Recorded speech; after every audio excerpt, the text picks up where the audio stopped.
Do I know this melancholy person? Tally Schifrin. She was in all my writing classes. I used to complain about what an awful writer and human she was. We had so much fun trying to name that memoir and thus the episode. We came up with it's so fun to try to name a memoir because it can just be called anything. It's like trying to come up with a name for a band, and Leave Me Alone was ultimately the great title. Hannah! Jenni Slate, she was able to just like come up with the most amazing subtle disses for me, which we just threw back and forth with each other. Are you still writing? I am still writing. I really admire that effort to do something that is not the most natural to you. So that was, one of those moments where I was like, this is my job, is just to stand here and insult my really great friend. Awesome. Isn't that... When we were gonna cast the role of Powell Goldman, we wanted someone who had a lot of kind of gravitas, but was also kind of fun and young and sexy, and we all thought of Michael Imperioli. He's incredibly smart, and he's really focused and handsome, and I became unable to speak. As a matter of fact, I've been putting together a weekly reading. I think you should come read something. Because Hannah's so prone to taking anyone on Earth's advice, she listens to Ray and Marnie, who aren't necessarily authorities on the New York literary scene.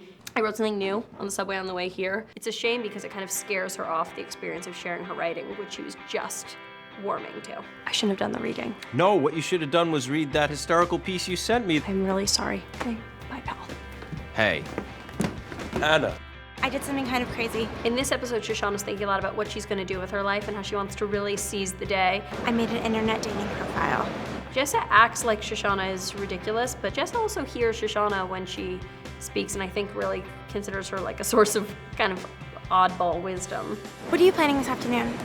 I need to make some changes. In this episode, Catherine comes to her house to talk to her about what's gone down with Jeff, and I think that you can see in Jess's eyes that she's registering it and that she's hearing Catherine and that it's gonna lead to some sort of shift. You're doing it to distract yourself from becoming the person you're meant to be. Which is who? You tell me. Are you mad at me? No, Hannah, not at all.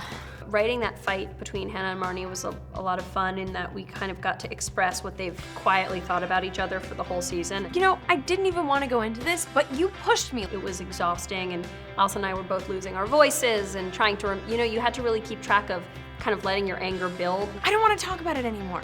Well, I do. Well, now I don't. Every take, Allison surprised me and broke my heart in a new way and made me cry, and it was awesome. You are the wound. You're the wound. You're the wound. You are the wound. Stop saying that. Marnie makes Hannah feel cooler and more free and younger, and Hannah makes Marnie feel together and smart and like, look at that disaster, look how well I'm doing. And so it's gonna be interesting when they can no longer be each other's crutch, what happens. And we always kind of knew we were working towards them splitting up with sort of like their own little divorce.